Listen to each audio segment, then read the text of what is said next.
오늘도 예배 자리에 나오신 여러분들을 축복하고요. 1월 마지막 주일로 또 예배하는 이 시간 하늘로부터 부어지는 은혜와 축복이 넘치기를 바랍니다. 오늘 여러분에게 불쌍히 여기시는 하나님, 저는 하나님이 우리 자신뿐만 아니라 우리 인생을 불쌍히 여기신다라고 하는 것이 얼마나 놀라운 그 은혜의 통로인가라고 하는 사실을 제가 청년 때에 참 깊이 이렇게 깨달은 적이 있습니다. 그리고 목회 현장에서 참 우리가 하나님 앞에 수많은 어떤 언어적 고백에 있어서 하나님 나를 불쌍히 여겨 주십시오.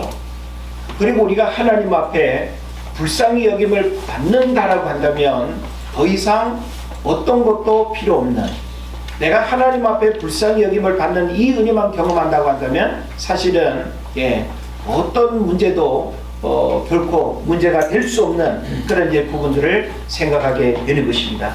오늘 여러분이 이 말씀의 제목을 기억을 하고 불쌍히 여기시는 그 하나님을 오늘 여러분이 만나고, 여러분 모두가, 여러분 개인뿐만이 아니라 여러분 가정과 우리 은혜제일교회가 하나님 앞에 불쌍히 여김을 받는 그 은혜를 통해서 불쌍히 여기는 자에게 역사하시고 베푸시는 그 놀라운 하나님의 은혜가 임하기를 축복합니다. 세상에서 불쌍한 사람은 누구일까요? 여러분은 스스로 자신을 불쌍한 사람이라고 생각해 본 적이 있습니까? 만약에 그렇다면 무엇 때문에 여러분은 자신을 불쌍하다고 생각을 했을까요? 우리가 사람 앞에 불쌍하게 보이는 것을 우리는 못 견뎌하고 그 알량한 자존심으로 자신을 방어하면서 배운 척, 아는 척, 가진 척으로 자신을 위장하는 경우들이 많이 있죠. 사람들이 나를 불쌍하게 보는 거 별로 원하지 않습니다. 내가 왜 불쌍하게 보여야 되는데? 나 그렇지 않아. 사실은 불쌍한 모습들이 분명히 우리에게 있음에도 불구하고 우리는 사람 앞에 나의 불쌍함의 모습이 초라하게 비춰질 수 있다라고 하는 그 부정적이고 혹은 또 열등감적인 그런 감정 때문에 우리는 우리 자신을 방어하는 그런 방어 기제가 분명히 있습니다. 굳이 우리가 사람 앞에 불쌍히 여김을 받는 일은 그리 유쾌한 일이 아니면은 틀림없습니다. 그러나 분명한 사실은 세상에는 불쌍한 사람들이 있다라고 하는 것이죠. 그래서 일반적으로 사람들이 생각하는 불쌍한 사람들의 기준은 어떠할까요? 자, 이거는 뭐 어려운 이제 질문이 아니니까 우리가 일반적으로 불쌍한 사람의 모습, 어떤 사람을 여러분이 불쌍하다고 그렇게 이야기를 하죠? 부모를 잃어버린 아이들이나 홀로 살아가는 외기러기들을 우리가 불쌍하다고 또 말할 수 있습니다. 또 뭐 서울역의 노숙자들이라든지 쪽방촌에 정말 어렵게 살아가는 그런 사람들을 우리가 직간접으로 접하면서 참 불쌍한 사람들, 그렇게 우리가 평가하기도 하죠.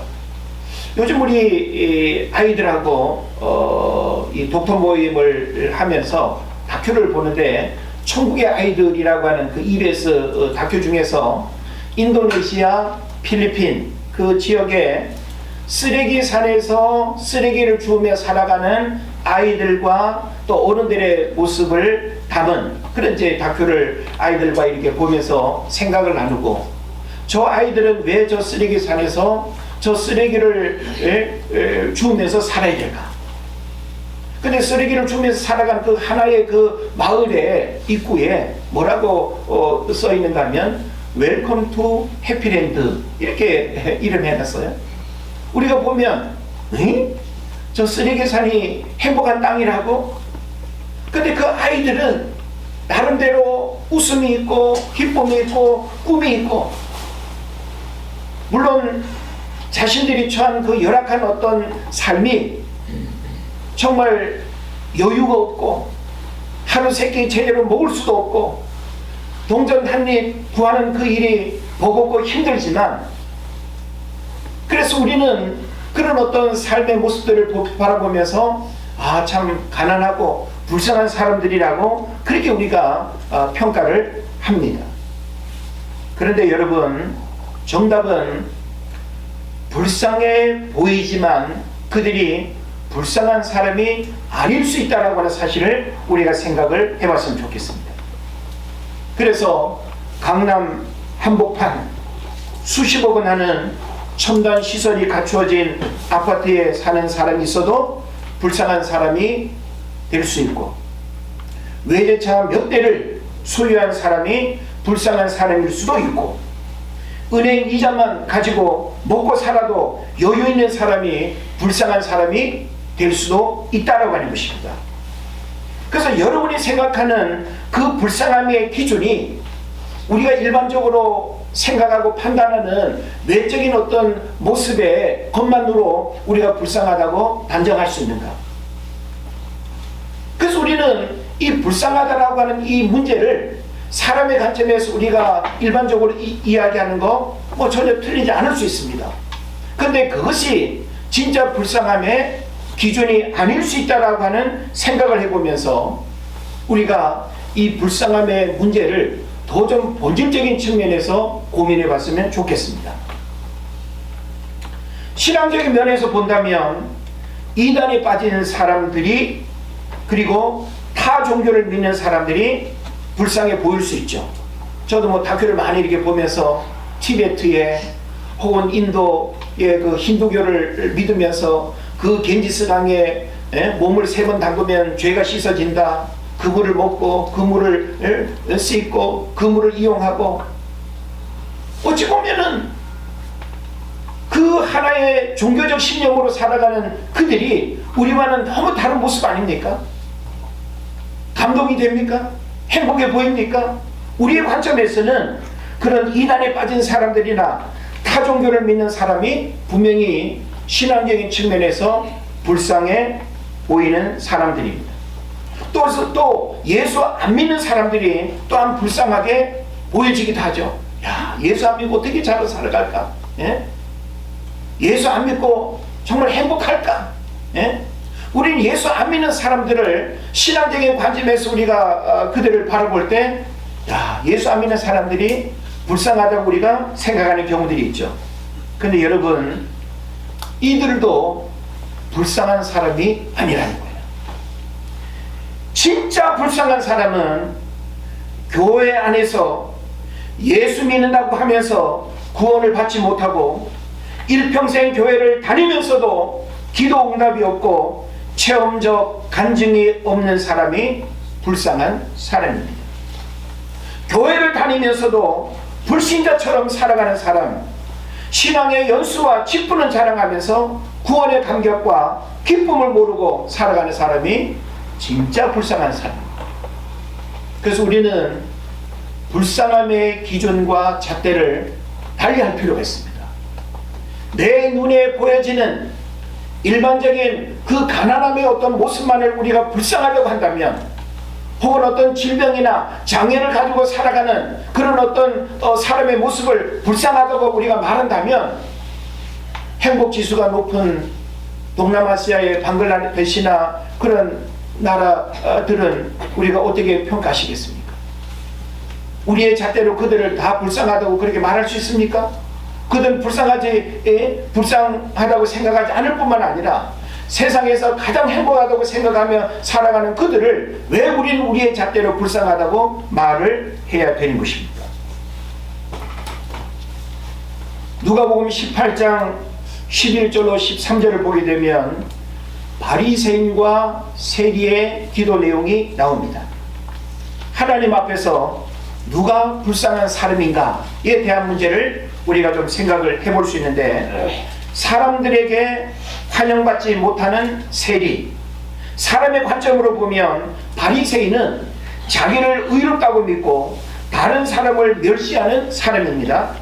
그러면서 토색, 불의, 간음을 하는 사람들과 다르고 일주일에 이틀씩 금식하고 소득의 11조를 철저히 드리는 그런 이야기를 자랑 삼아 이야기하면서 자신의 의로움을 이야기를 합니다.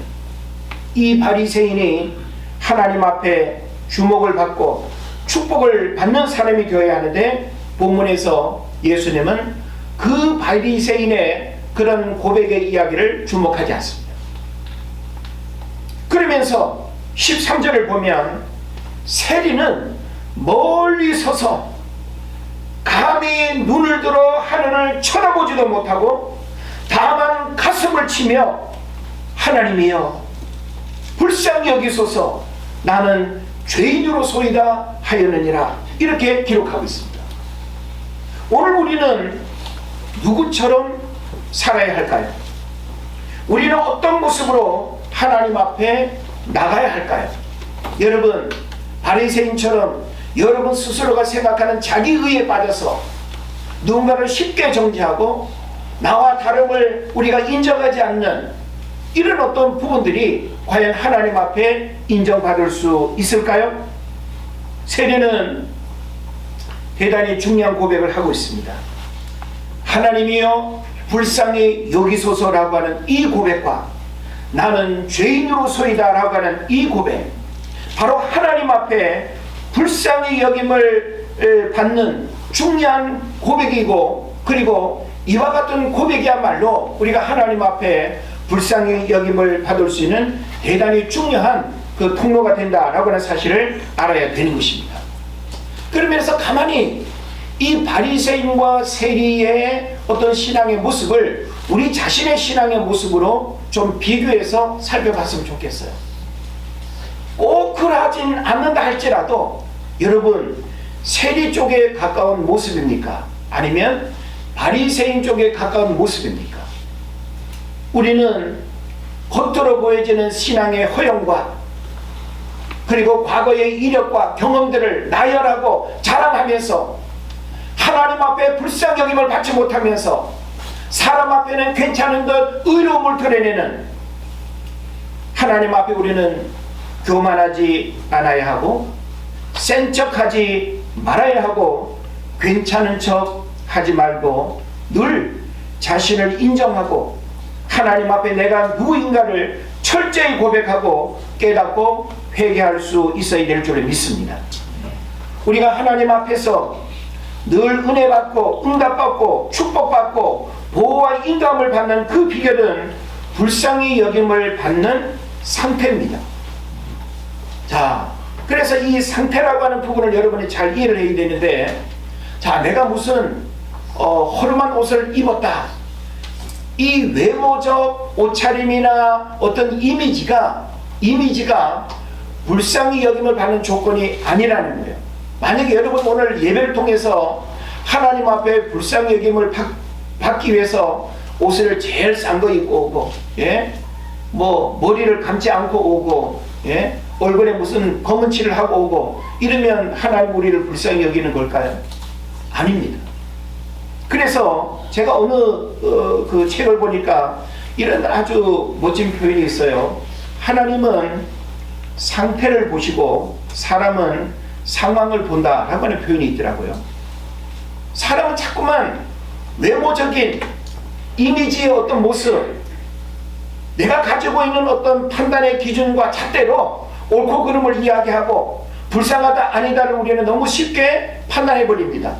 근데 하나님은 보이는 것 너머에 우리의 내면을 꿰뚫어 보면서 하나님은 우리의 내면적 상태를 보고 불쌍히 여김의 문제를 진단한다는 거예요. 그러니까 지금 우리가 어떤 모습으로 여러분이 예배를 하고 있을지라도 우리의 지금 외적인 이미지로는 하나님 앞에 평가받는 기준이 아니라는 거예요. 하나님 앞에 우리는 사람이 보지 못하는 마음의 중심을 어떻게 고백하고 있고 내 마음의 중심이 과연 누구를 향하고 있고 무엇을 바라보고 있느냐가 사실은 가장 중요한 것입니다. 그래서 우리 내면의 이 마음의 중심 상태가 하나님 앞에 불쌍히 여김을 받는 그 상태가 되지 못한다고 한다면 외모적으로 이미지로 불쌍해 보이는 그 모습으로는 하나님은 콧방귀도 끼지 않습니다. 아무런 관심이 없다라고 하는 사실을 우리가 분명히 알아야 되는 것입니다. 그래서 우리가 성경을 보게 되면요, 하나님은 오늘 신약 성경의 말씀도 그렇지만 구약 성경에서도 보면 하나님은 끊임없이 이스라엘 백성들뿐만 아니라 우리 인생을 불쌍히 여기시는 그 마음을 늘 이렇게 우리에게 보여주고 있습니다. 그래서 느헤미야서 9장 31절을 보면 주의 크신 긍휼로 그들을 아주 멸하지 아니하시며 버리지도 아니하셨사오니 주는 은혜로우시고 불쌍히 여기시는 하나님이시니이다 라고 했습니다. 하나님은 우리를 불쌍히 여기시는 그런 하나님이래요. 그래서 우리가 하나님 앞에 불쌍히 여김을 받는 그 은혜를 우리가 경험하지 않으면 우리가 하나님 앞에 겉으로 우리 자신을 위장하고 포장하고 속이면서 속으로는 교만하고 속으로는 하나님 앞에 불신앙하고 불순종하면서 우리가 하나님 앞에 어떤 그 불쌍히 여김을 받기를 원한다고 한다면 이것은 있을 수가 없다는 것이죠. 그리고 특히 요엘서 2장 17절로 20절을 보니까 굉장히 중요한 말씀이 있어요. 여호와를 섬기는 제사장들에게 하나님께서 이 요엘 선지자를 통해서 뭐라고 말하는가 하면 여호와를 섬기는 제사장들은 낭실과 제단 사이에서 울며 이르기를 여호와여 주의 백성을 불쌍히 여기소서 이렇게 기도하라고 말합니다. 목회자가 여러분 한 사람 한 사람을 마음에 품고 기도하면서 축복해 주세요라고 기도하기보다는 정말 이 제단의 뿔을 잡고 한 사람 한 사람 하나님 불쌍히 여겨 달라고 이 기도를 하라고 이야기하는 것입니다. 그래서 그 18절 이하를 보게 되면 이렇게 불쌍히 여겨 달라고 백성들을 향해서 기도하게 되면 그때에 여호와께서 자기의 땅을 극진히 사랑하시어 그의 백성을 불쌍히 여기실 것이라. 그리고 19절에 여호와께서 그들에게 응답하여 이르시기를 내가 너희에게 곡식과 새 포도주와 기름을 주리니 너희가 이로 말미암아 흡족하리라. 내가 다시는 너희가 나라들 가운데서 욕을 당하지 않게 할 것이라. 그리고 내가 북쪽 군대를 너희에게서 멀리 떠나게 하여 메마르고 적막한 땅으로 쫓아내리니 그 앞에 부대는 동해로 그 뒤에 부대는 서해로 들어갈 것이라. 상한 냄새가 일어나고 악취가 오르리니 이는 큰 일을 행하였음이니라 하시리라. 무슨 말씀이에요? 하나님이 그 백성을 불쌍히 여기시는 은혜만 있게 되면 돌아오게 하시고 보호하시고 바벨론의 그 고통스러운 시대적 아픔과 상황으로부터 건져주시고 그들이 지금 현실적으로 필요한 것들을 하나님이 먹이시고 입히시고 채우시겠다라고 하는 그런 약속의 말씀을 우리에게 주시는 줄로 믿습니다. 그래서 오늘 우리는 하나님이 나를 보실 때 과연 사람이 나를 보는 이미지의 평가 말고 하나님이 나를 과연 불쌍히 여기실까? 우리는 하나님 앞에 뻔뻔스러움으로 인정받으면 안 됩니다. 우리는 하나님 앞에 교만함의 모습으로 평가되어져서도 안 됩니다. 하나님은 우리 마음의 중심과 우리 내면의 상태를 하나님이 보시면서 내가 어리기 때문에 불쌍하게 보는 것도 아니고 내가 주머니에 돈이 없기 때문에 나를 불쌍히 여기는 것도 아니고 내가 지금 몸이 아파서도 아닌 내 영혼의 중심이 하나님 앞에 불쌍히 여김을 받는 이것이야말로 여러분이 은혜받고 축복받고 응답받고 오늘 내 삶의 모든 필요를 해결받는 이런 역사들이 바로 불쌍히 여김을 받는 일을 통해서 주어지는 일임을 깨달으시기를 바랍니다.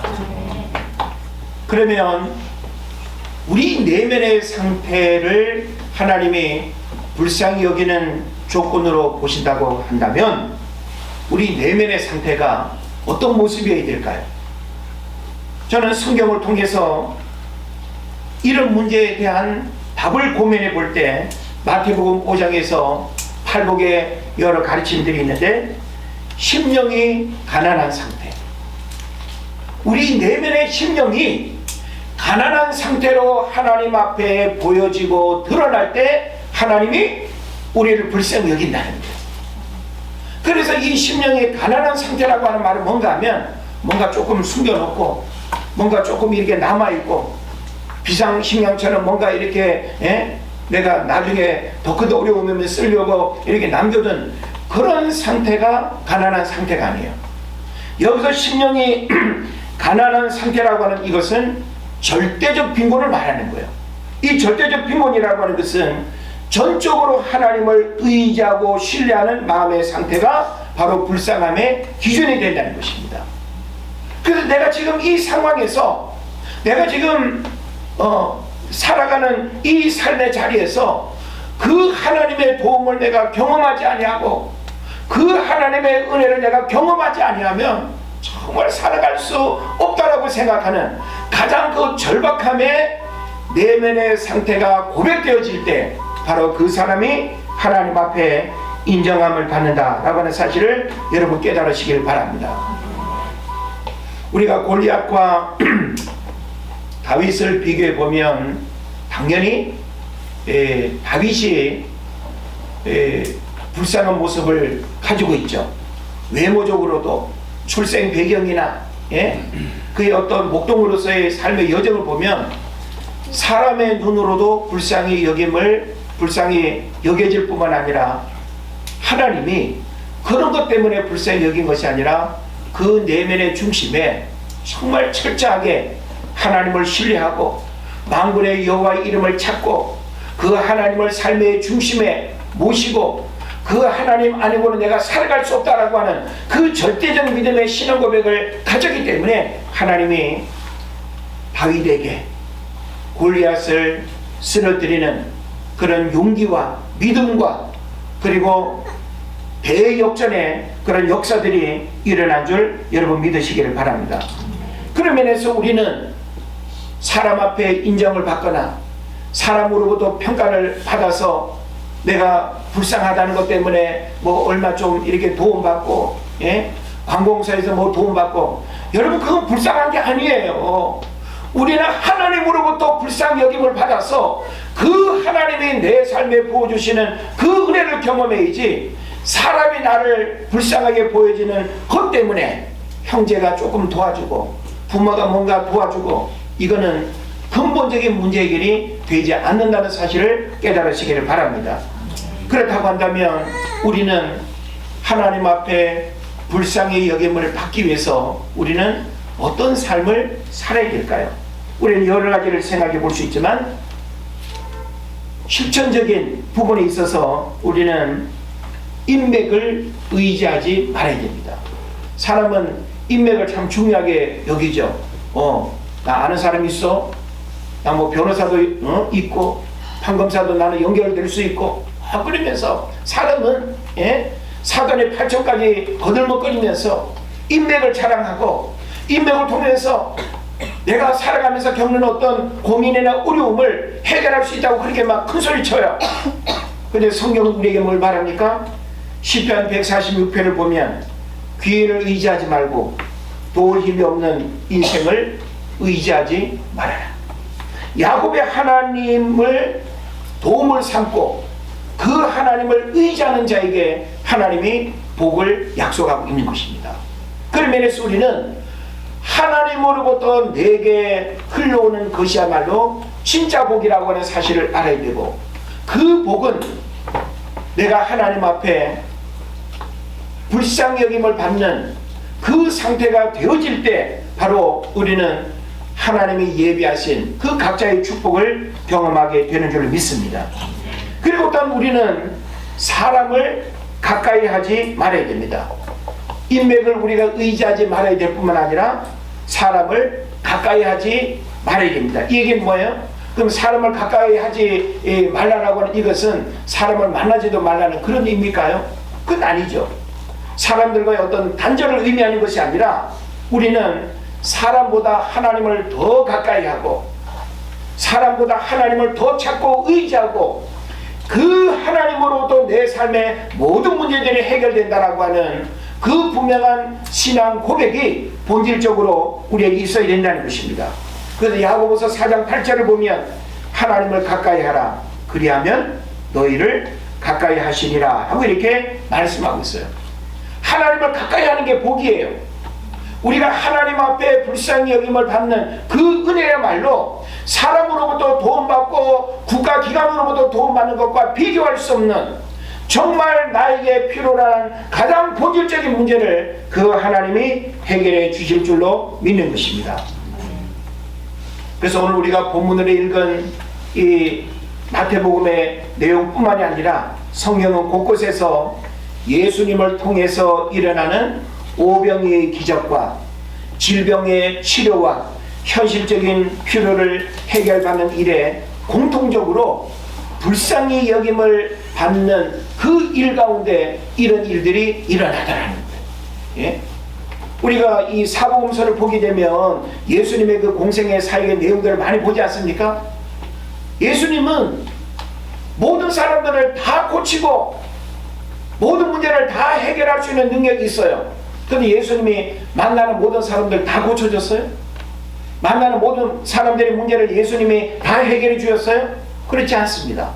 우리는 굉장히 중요한 원리를 발견할 수 있어야 되는데 마태복음 14장 14절을 보면 예수께서 나오사 큰 무리를 불쌍히 여기사, 마태복음 15장 32절에서 예수께서 제자들을 불러 가라사대 내가 무리를 불쌍히 여기노라, 마태복음 17장 15절에서 주여 내 아들을 불쌍히 여기소서, 마태복음 18장 27절에서 그 종의 주인이 불쌍히 여겨 놓아 보내며, 마태복음 18장 33절에서 내가 너를 불쌍히 여김과 같이 너도 내 동료를 불쌍히 여김이 마땅하지 아니하냐, 마가복음 8장 2절에서 내가 무리를 불쌍히 여기노라, 누가복음 7장 13절에서 주께서 과부를 보시고 불쌍히 여기사 울지 말라 하시고, 마지막 누가복음 18장 38절에 보면 소경이 가로되 다윗의 자손 예수여 나를 불쌍히 여기소서. 보세요. 성경 곳곳에 치료받고 고침받고 해결받고 내 힘으로 해결할 수 없는 인생의 모든 문제들이 주님을 통해서 해결을 받았는데 내 노력으로 해결된 것이 아니라 그 주님이 나를 보시고 불쌍히 여기는 그 일이 일어나기만 하면 역사가 일어나고, 오늘 우리의 문제는 뭘까요? 하나님이 나를 오랫동안 나를 바라보시면서 나를 불쌍히 보지 않고 있다라고 하는 거, 이거 우리 점검할 수 있어야 됩니다. 왜 우리는 하나님 앞에 불쌍히 여김을 받지 못할까요? 우리는 하나님 앞에 내 영혼과 내 내면의 중심이 하나님 앞에 불쌍히 여김을 받을 수 있는 그런 어떤 삶의 모습들이 우리에게 너무나 중요하고 필요한 거예요. 물론 우리가 하나님 앞에 예배자로 나올 때 최고의 옷차림과 자세를 가지고 주 앞에 나오는 거 반드시 필요합니다. 그러나 우리는 내면에 하나님 앞에 불쌍히 여김을 받을 수 있는 그런 영적 상태를 잃어버리면 안 된다는 거예요. 심령의 가난한 상태, 정말 내가 그 하나님이 아니고는 살 수 없고 해결할 수 없고 안 된다라고 하는 그 분명한 어떤 신앙 고백을 하나님 앞에 올려드릴 때 여러분이 드리는 예배를 통해서 놀라운 치유의 역사가 일어날 것입니다. 여러분이 하나님 앞에 제대로 불쌍히 여김을 받는 그 은혜가 경험된다고 한다면 여러분은 사람으로부터 해결받을 수 없는 놀라운 축복의 역사들이 그 하나님으로부터 주어진다라고 하는 사실을 여러분 깨달으시기를 바랍니다. 그래서 불쌍함의 기준은 사람이 보는 것과 하나님이 보는 것이 다릅니다. 사람의 눈에 불쌍하게 보여도 하나님의 눈에 그러하지 않을 수 있고, 사람의 눈에 불쌍하게 보여도 사람의 눈에 불쌍하게 보이지 않아도 하나님이 불쌍하게 보시면 모든 문제는 해결되는 것입니다. 제가 여러분을 불쌍히 여긴다고 해서 제가 여러분에게 어떤 문제를 해결해 줄 수 있는 능력이 저에게는 없어요. 다만 제가 여러분을 위해서 함께 기도할 수 있는 하나님, 우리 집사님, 권사님, 성도님, 우리 아이들 한 사람 한 사람 불쌍히 여겨주세요. 우리는 하나님 앞에 나를 불쌍히 여겨달라는 그 어떤 기도보다 이 기도가 우선해야 되고, 이것이 우리 기도의 중심이어야 될 줄 믿습니다. 저는 여러분들이 매일매일 살아가면서 정말 외마디 기도를 할 수 있는 그 기도가 있다고 한다면, 여러분 운전을 하면서 길을 가면서 하루 짐을 나서면서 하나님 오늘 하루도 나를 불쌍히 여겨 주십시오. 예? 왜 우리는 불쌍히 여겨 달라고 해야 돼요? 하나님 앞에 우리는 죄인이고, 우리는 하나님을 통해서만 온전한 구원을 받을 수 있고, 그 하나님이 내 삶의 모든 문제를 해결해 주시는 분이 오직 하나님이에요. 그래서 우리는 사람 앞에서 자꾸만 이렇게 불쌍한 모습으로 인정받으려고 여러분 그렇게 흉내내지 마시고, 정말 하나님 앞에 불쌍히 여김을 받는 그런 은혜가 있기를 바랍니다. 이제 2024년 1월이 이제 지나가는 시간인데, 이제 한 해의 모든 삶이 하나님 앞에 불쌍히 여김을 받는 이 일들을 통해서 여러분에게 놀라운 기도 응답의 역사도 일어나고, 치유의 역사도 일어나고, 내 힘으로 해결되지 않았던 그 취업과 결혼과 자녀들의 문제와 우리 노후의 어떤 근심, 걱정, 염려들까지 내가 하나님 앞에 불쌍히 여김을 받는 그 은혜만 경험되어진다고 한다면, 일순간에 전혀 걱정할 이유가 없는 삶으로 하나님이 역사하실 것입니다. 그래서 하나님 앞에 오늘 나의 영적인 상태가, 나의 모습이 어떤 이미지로 비춰지고 있는가를 여러분이 잘 생각하시고, 끊임없이 하나님 나를 불쌍히 여겨주십시오. 하나님 앞에 불쌍히 여김을 받는 여러분 되시기를 주의 이름으로 축원을 드립니다. 우리 시간 조용히 한번 기도합시다. 하나님, 나를 불쌍히 여겨주십시오. 오늘 본문에서도 소경이 소리질러 불쌍히 여겨달라고 외칠 때에 예수님께서 그 눈을 뜨게 하신 줄로 믿습니다. 오늘 우리가 하나님 앞에 무엇을 달라고만 기도하지 말고, 축복 달라고 기도하지 말고, 하나님 나를 불쌍히 여겨달라고, 내 영혼이 교만합니다, 내 영혼이 강박합니다, 내 영혼이 뻔뻔합니다, 내가 하나님 앞에 불쌍히 여김을 받을 수 없는 그런 영적 상태로 우리가 축복받을 수 없다라고 하는 사실을 알고, 우리가 겸손히 하나님 앞에 불쌍히 여김을 받는 은혜를 우리가 구하기를 원합니다. 조용히 기도하겠습니다.